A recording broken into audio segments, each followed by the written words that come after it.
First of all, let me welcome everyone to this press conference. We have two very distinguished guests. We have our 63rd governor of the Commonwealth of Kentucky, Andy Beshear, and the guy that just elbowed me as he went by, guys like my big brother, Rocky Atkins, who I had the privilege of serving in the General Assembly with for many years. At this time, I would like to welcome Governor Andy Beshear. All right. Thank you all.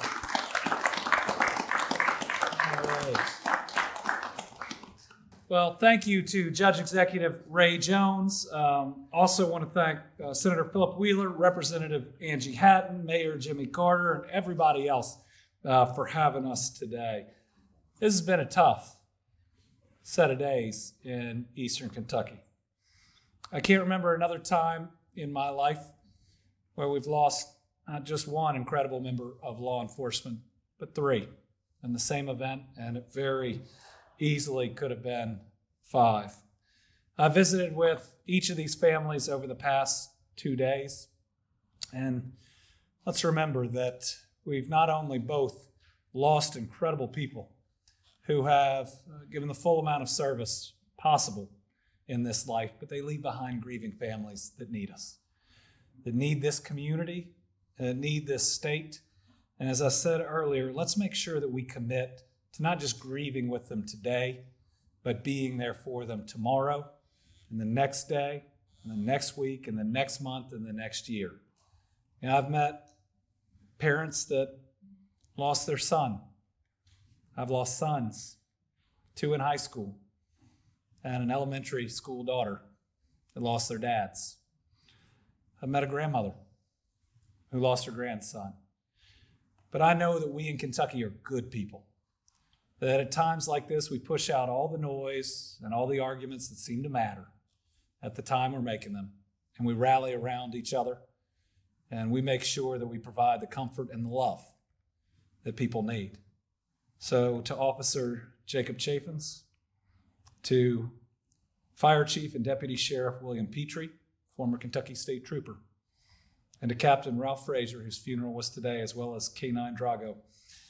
I know that we are going to remember them, but more than that, we're going to show our love for them by being for those families. I've committed to anything they need from the state, and I know you all are here to commit anything they need from this region. You know, we stand together in times of challenge, but we also stand together in times of success. You know, even in the toughest moments, you know, you see some of the greatness of people and the greatness of God that comes out. Yesterday, I saw a packed facility for William Petrie's funeral. I saw more state troopers there than were at my inauguration.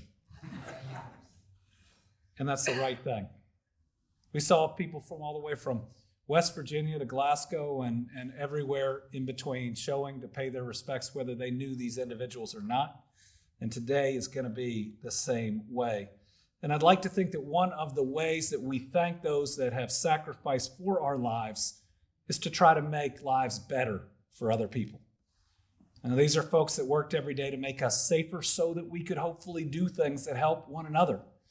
Give more opportunity today to provide water to areas that have never had it before, to provide wonderful moments for our families, to provide economic opportunities for our kids.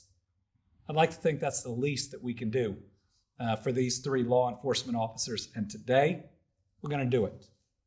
So while the last couple days have been tough days, I hope you also see today as a day of celebration, where we can make game-changing, state-changing, maybe region-changing investments on top of what we just announced at Pikeville Medical Center. See, it's pretty exciting that there are going to be nurse training programs right here in Pike County. What we just talked about was bringing in Galen, which is an enormous nursing program that's now going to have a home not just in Eastern Kentucky, but in Pike County. Working to fill the more than 6,000 nursing openings that are here. Think about that. For our sons and daughters and the sons and daughters of the regions. These are jobs that have never paid more than they do right now. And people are going to get trained for that program from Eastern Kentucky, in Eastern Kentucky, and can work in Eastern Kentucky. It's going to be pretty special as we move forward. On top of that, today, I'm here to announce $2.3 million in projects that will improve quality of life, support our seniors, attract more visitors, and provide better recreational opportunities right here in the community. Now, I think we've been here a couple times, Ray. I don't know we've ever announced $2.3 million. Close. So today is going to be a good day. These investments reflect how much Team Kentucky believes in Pike County and how important we know it is to support you and all parts of this community, and to support those that are working to make this community better. Listen, none of these ideas started in Frankfurt. They all started here. This is our partnership because we know that you know the best ways to serve your community and have been wanting to do some of these projects for a long time. I know both the General Assembly and I are so grateful that we have the funding to step up and help. One of my very first trips as governor was to come here from the Appalachian Regional Commission to support Project Heart at Pikeville Medical Center. That was a $500,000 grant. Last summer, we recommended a $1.2 million ARC grant, and we are now back with more opportunities.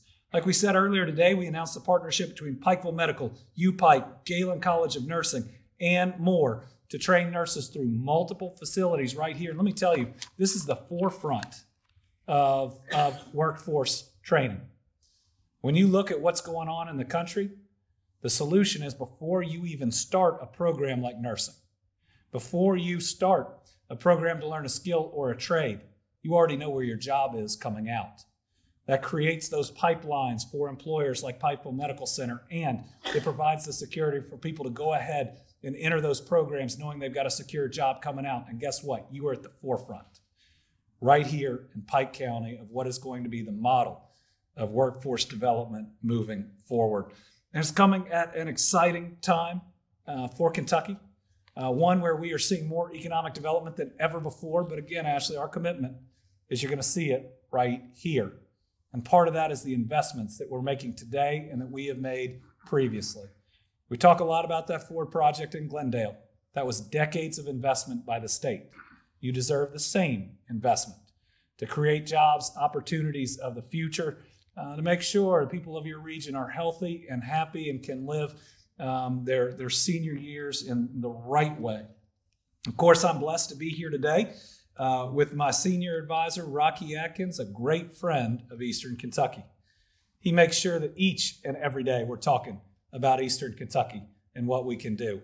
Another joke we always tell is he walks in the morning with the biggest cup of coffee I've ever seen from McDonald's every day, puts his hands on my shoulders, and he turns me east. But every day that we have Rocky Atkins in that governor's office, you know we're not only laser focused, but you have one of your own, making sure to guide us, making sure that we are doing the right thing, which is empowering local leadership to make this big difference. And we understand that with the Commonwealth's success comes responsibility to ensure prosperity reaches Pikeville, Elkhorn City, Phelps, Belfry, all over Pike County, and all over Eastern Kentucky. So one way we lay the groundwork for business to come and to create jobs is by investing in Pike County's existing assets to grow tourism, to improve infrastructure, and to enhance quality of life, and that's what we're doing today. So first up, we have an investment from the Appalachian Regional Commission for a truly special place in Kentucky, Breaks Interstate Park. It's been called the Grand Canyon of the South, and it brings people to Pike County for hiking, camping, fishing, and whitewater rafting. And let me tell you, what we're seeing today in a world where so many people are working remotely is they come as a tourist, they fall in love, and they stay in areas where the natural beauty is like Breaks Interstate Park. This isn't just a way we're going to get people to spend their tourism dollars here. It's a way we're going to grow the population, fill jobs, and create more investment. Our Tourism, Arts, and Heritage Cabinet manages Breaks in partnership with our friends over in Virginia. One part of the park's strategic plan is a Ratliff Hole area renovation project. This is about a mile east of Elkhorn City. Ratliff Hole recreational area is popular with folks who want to go there to fish and to swim and to kayak. And now it's going to get even more popular because we're building an 800-foot pedestrian suspension bridge that'll provide access to Pine Mountain State Scenic Trail. When it's complete, the bridge will be North America's longest pedestrian swinging bridge. I want to know who's going to go across it first. I'll do it. So, to help get ready for that fantastic new development and to better serve the people who enjoy the natural wonder of this amazing Kentucky park, I'm proud to present this check with funding from the Appalachian Regional Commission for $358,035.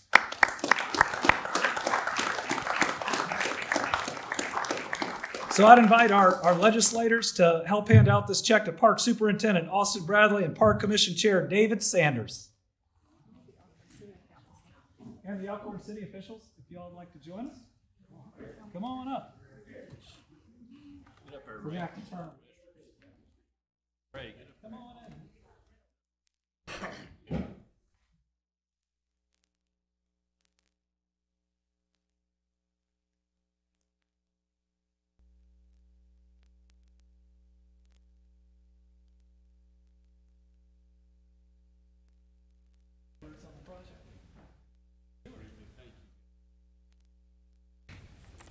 I'll be very brief. I know the list of projects is fairly long. I just want to say how appropriate it is that this is happening in Pikeville. More than 70 years ago, a grassroots movement actually that stemmed from Pikeville came up with the idea of creating only the second interstate park in the nation and only the second today. It's one of only two interstate park that became the Breaks Interstate Park. So it's just very fitting that, you know, we are continuing to improve the park. It set a visitation record in 2018. It set another visitation record in 2021. What the governor said is correct. I think if the pandemic did one thing for the tourism industry, it basically returned people to the outdoors. It showed them that the wide open, these natural lands that America is so blessed with was still there for them. And a lot of these people, rock climbers, kayakers, are remaining in the communities. So we're just very thankful for this money that will allow us to continue to improve and develop the park on the Kentucky side. Thank you all. Thank you, guys. Thank you. All right, next we have a project that will construct a new senior center in Pike County. Ever since I started as Attorney General, I've stressed the importance of ensuring the health and well-being of our senior Kentuckians. We started the first Senior Protection Division at the time to deal with those scams that came over your cell phone or your home phone day in and day out. But this project does more than that. The Pike County Senior Center was closed due to structural cracks and movement in the foundation. During the pandemic, in the spirit of being good neighbors, the center tried to keep the kitchen open to provide meals to seniors. And you want to talk about not only a success story, but a true story of love and compassion. The number of senior meals served from folks working hard all over the Commonwealth was not only incredible, it led the Commonwealth to the first time in this last budget to appropriate enough money to include every single senior on the waiting list to get meals through our state program. So as of today, there isn't one senior on the waiting list. There are meals out there for every single one. The condition of this senior center forced even the kitchen to close. So today, we are prioritizing Pike County citizens and their senior citizens by investing $1 million to build a new senior center.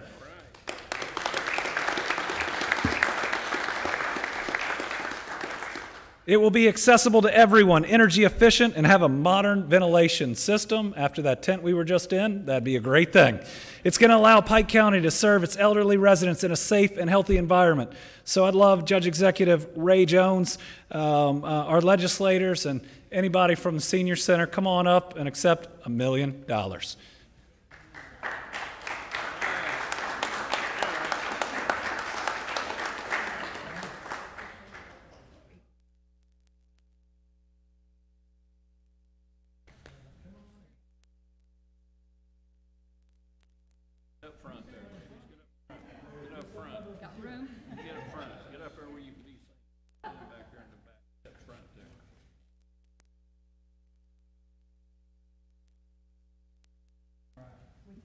You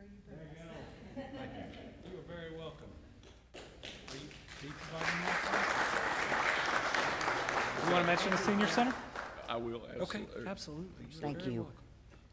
Wait, I still have this. I'll give it to them. Give it to them. There you go. There, Diane.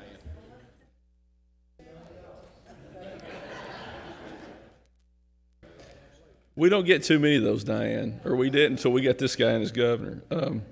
First of all, let me thank Governor Beshear and the Department of Local Government. Let me give you just a little bit of background on this. A couple years ago, we noticed significant structural problems in the Pikeville Senior Citizens Building. And that a lot of people were concerned about that.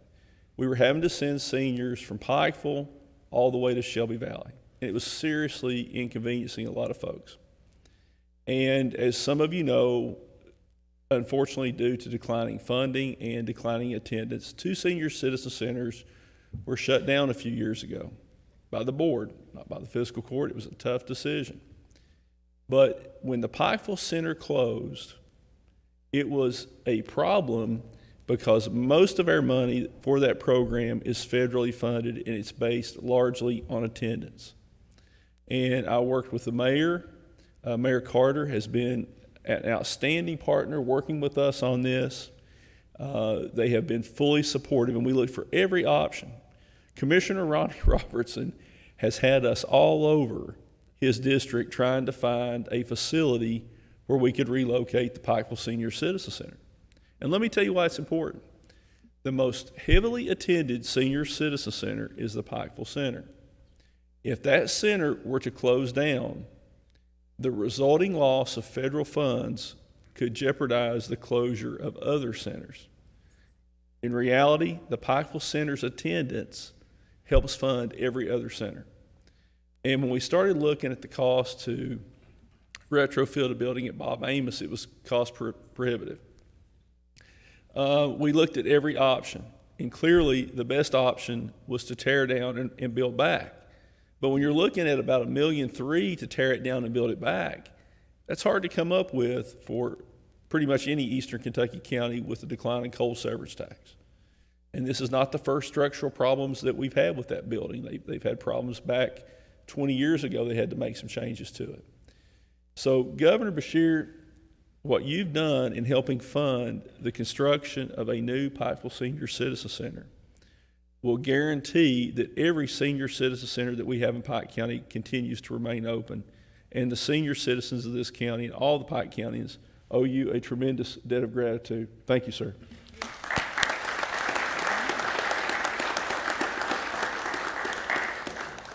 Next, we're going to talk about another park. This time, it's Bob Amos Park in Pikeville, selected for funding from our Recreational Trails program. This park is set to receive an investment of $125,000. The money will go towards resurfacing the multi-use trail. The upgrades will improve some erosion issues as well as make it more accessible for Kentuckians. And there's more good news for Pikeville. One of our administration's top priorities is investing in infrastructure throughout Kentucky because it's needed and it makes a real difference in the economy and in people's lives. Kentucky is investing more than $6 billion in federal funds supporting infrastructure projects, primarily roads and bridges. We're going to widen the Mountain Parkway to 4 lanes, for example, but we also know that we've got to invest in rural roads, neighborhood streets, and sidewalks and crosswalks, because these are the places that people live and drive and walk, and every Kentuckian deserves to be able to move safely throughout their community. So in addition to the $125,000 for the park to the city of Pikeville, I'm happy to present the city with a check for $201,747 from the federal TAP program. This investment will improve pedestrian safety at the busy intersection of KY 1426 and Bayard Avenue. The funding will help pay for raised concrete medians with rolled curves, as well as compliant ramps, tactile warning surfaces that meet the requirements of the American with Disabilities Act. It'll make it easier for folks who have limited vision or mobility challenges to cross safely. We're also going to add more signage to make drivers aware that pedestrians are often in the intersection. And investments like this are important because while we are known in Kentucky for how we move cargo, how we can reach 60% of the country's population in a one-day drive, it's why we do so much logistics and distribution. Most precious cargo we ever put in our cars are our families, are our kids.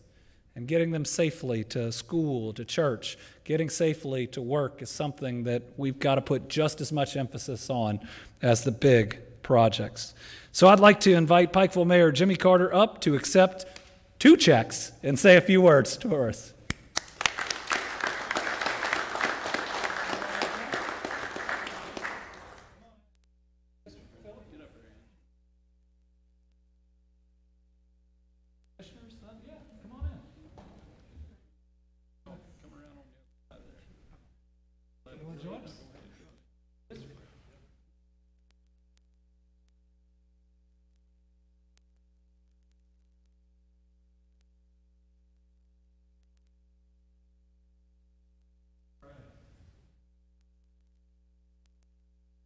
Okay. Get it in my back pocket. Full service company.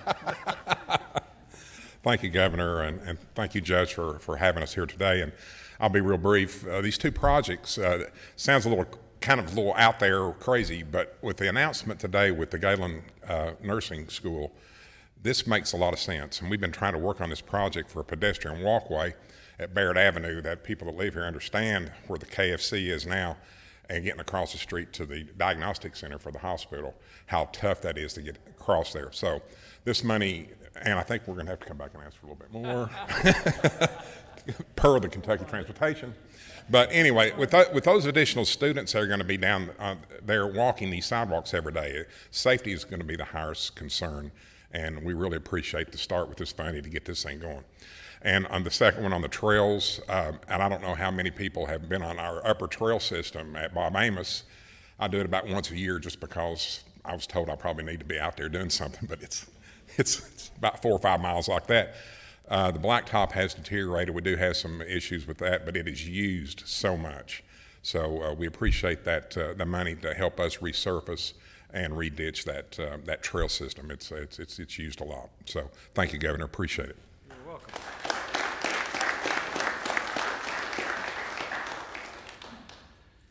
And finally, our infrastructure goes beyond just our roads, our bridges, and our sidewalks. See, I believe that access to clean drinking water is a basic human right.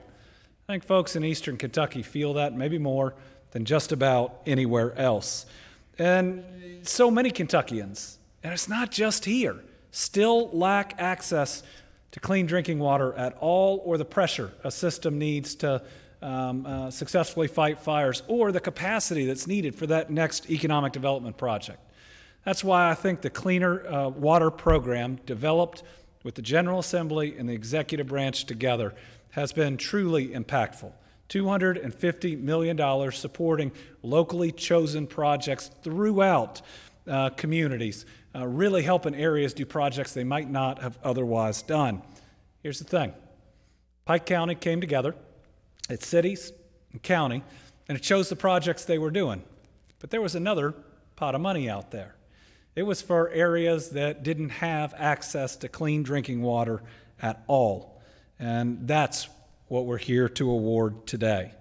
Today, I'm here with an award of $708,826 that will install 30,000 linear feet of 6-inch PVC piping for the Brushy Creek Sycamore Water Line Extension Project.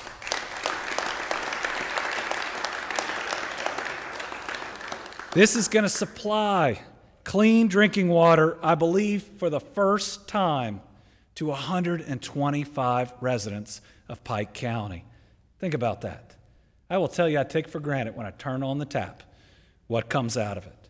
There's 125 households that haven't had that opportunity that pretty soon are going to be able to turn on that tap and have consistent, healthy water supplied for them. That's 125 families whose lives are going to change, and it's also going to supply one new mining facility to continue good and important jobs that are needed here in Kentucky and are needed for the United States of America.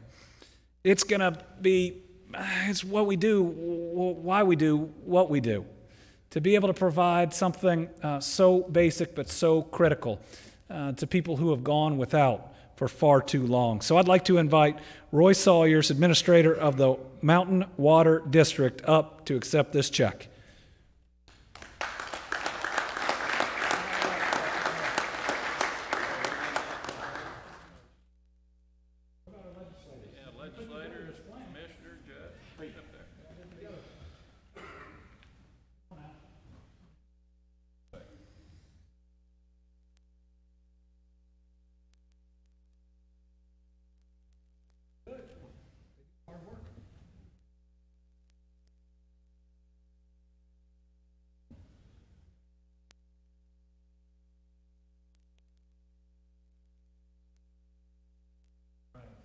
Say a few words on the project?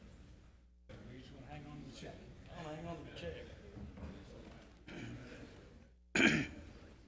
I would just like to say the governor spoke so well of the project. I'm not going to tear it up or mess it all up since he spoke so well, but I would like to say that Mountain Water District greatly appreciates everything the governor has done. And the trips he's made so many trips in the last year that anytime you need a chauffeur, I'd be glad to come and get you. Keep bringing the money to Pike County. We need it. Our community is so excited to get water in these areas that are unserved. They don't have potable water service. It's great that we can get water to our community and serve our community. And I especially want to thank Ronnie, the effort, the work he's put into it, and the judge has put into it. And one of our community people, Pete Blackburn's here today. I want to thank Pete Blackburn for the effort he put into it, and thank our board. And thank you, sir. Thank you. All right, we're going to turn it over to our three legislators that are here today, but let me tell you, based on the last budget, while we had some disagreements, we came together for a number of investments that are going to help this community and so many more. Another round of water and sewer grants. This time the allocation for Pike County is going to be larger because there are less buckets than there were the last time. More money for broadband coming out than ever before. We think we'll see at least $750,000 from federal and state sources here over the next several years. And what's called a PDI program to help bring some of your industrial sites up from where they are to being build ready, investing them in them in a way to where we can make them more attractive for companies coming in the future. You'll see more road and bridge money than we have seen in a very long time. A lot of opportunity to address infrastructure. So I'll start by turning it over, if you'd like to, Senator Philip Wheeler. Thank you, Governor, and thank you for coming to our home here in Pike County. This is a wonderful, wonderful day, a culmination of nearly 3 years of efforts that started with Pete and Ronnie to get water to an area that's never had it in Pike County. Not too long after I got elected, I got a call from Commissioner Robertson and Representative Tackett, Laferty, and I, and Donnie Skaggs. He's like, you know, I need to show you some places over on Brushy and that area that have never had clean water, and I think it's a basic right. And you know, we started working that day. We went, Governor Beshear had just gotten elected. We met with the DLG Commissioner, former Representative Keene, and explained this problem, and they said they'd get right on it. And you know, we came with a pretty big list at the time. It was almost $3 million worth of projects, and we didn't get them all at once, but we've chipped away. I think I got some advice from the special assistant over there. Said, Philip, you just got to find you enough pots, and you'll eventually get there. And that was some great advice. And you know, I want to applaud the fiscal court. Judge Jones has been behind the services for this area to really improve the infrastructure of Pike County so that we can really build the foundation necessary to get good jobs, not only for our children, but also so that our grandchildren can stay here. I also want to thank you again for the tourism grants. The Breaks Interstate part is really a jewel of Eastern Kentucky. My wife's family hails from there. My father-in-law, who recently passed away, grew up not a stone's throw from the Breaks Interstate Park, and it was always an area that he very much treasured. And I want to thank Eric McPeak for a lot of leadership on that issue. Eric's a private businessman here and has done a lot to really push adventure tourism, and I've worked with him and the commissioners to really bring the type of framework that we need to develop adventure tourism and the types of things that can build a foundation for a strong economy. So again, Governor, I want to thank you for bringing these investments. I want to thank my colleagues in the General Assembly, Representative Hatton, Representative Laferty, Representative Blanton, who's not here today. He's with his colleagues and the fallen officers who we all grieve with here today. But this has been a true example of teamwork. It's going to provide great results for the citizens of Pike County, and I'm honored to be a part of it. So thank you.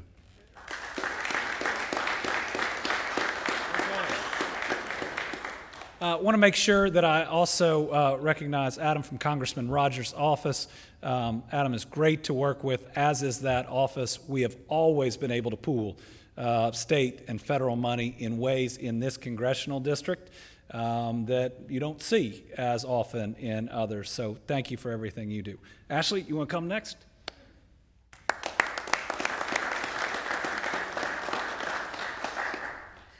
And I will I will go ahead and keep this brief. Senator Wheeler did describe it quite well. We want to thank you, Governor, for all of the money and investments that you have brought here to Eastern Kentucky. We are looking to help to make our community here a better place to work, live, and raise our children in the future.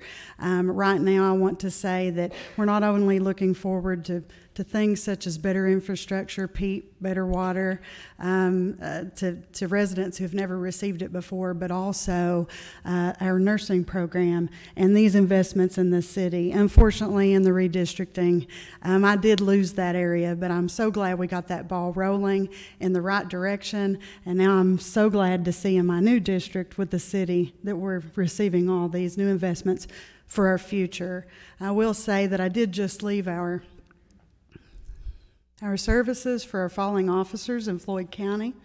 And I want to say that not only should we be very proud of the direction that we're going in, I want to say that you should be very proud of our community currently. While we are a small community, small town, we do have a big sense of community here in Eastern Kentucky.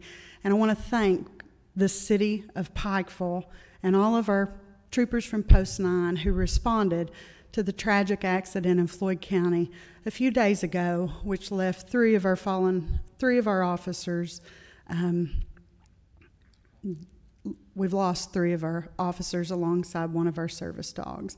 And I'm sorry to bring this moment down, Governor. Maybe I shouldn't have been the second one to go in line where I just left the services, but I really just would like to ask that you continue to pray for our community here in Eastern Kentucky, and I sincerely want to thank the city of Pikeville and our troopers here in Pike County who responded. You were there for the call when we needed help from our neighbors, and we really appreciate that, and we're looking forward to these wonderful new investments. Thank you.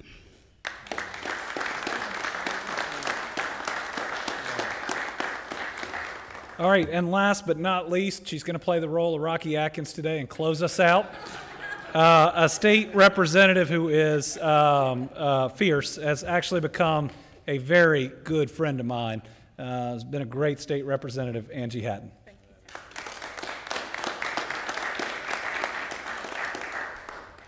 Well, I'll start by adding my condolences to the community in Floyd County, and my prayers are added to so many from Eastern Kentucky. I've watched as my colleague and friend Ashley has struggled for the last several days attending all of these funerals, trying to find ways to help in her community. It hurts all of us. We're all affected by it, but it's so much more intense for you. And I see it in your face today, and you're still trying to do your job today, and we all appreciate that, but we know you're hurting, and so is your whole community.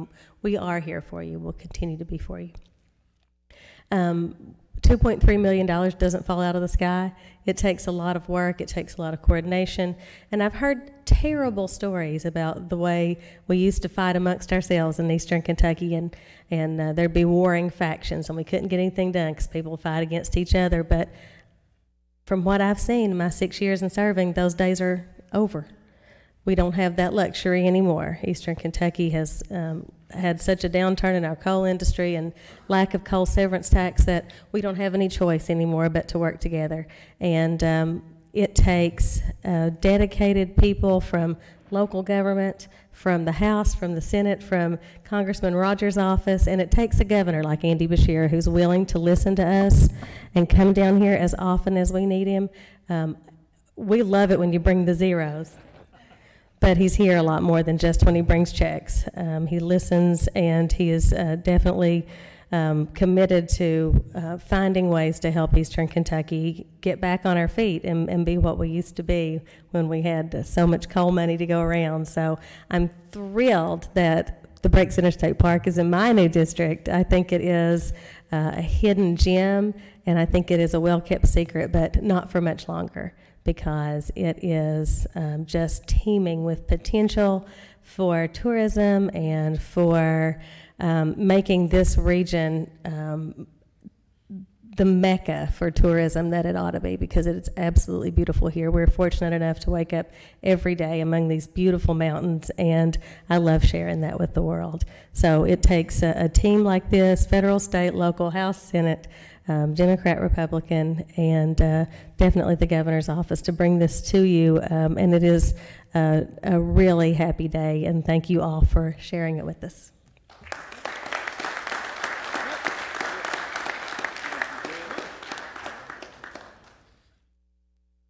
We would like to, again, thank Governor Beshear and his staff, all of our legislators for your hard work.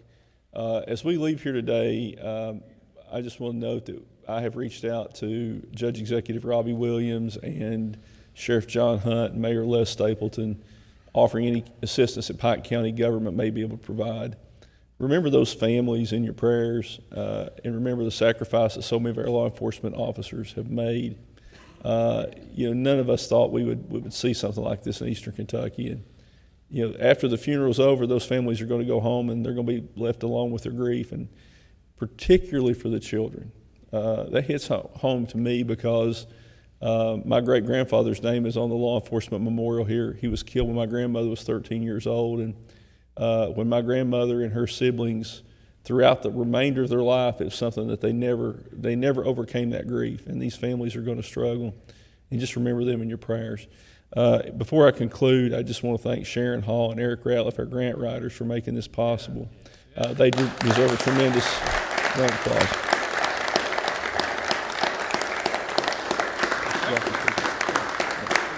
All right. Thank you all very much for coming.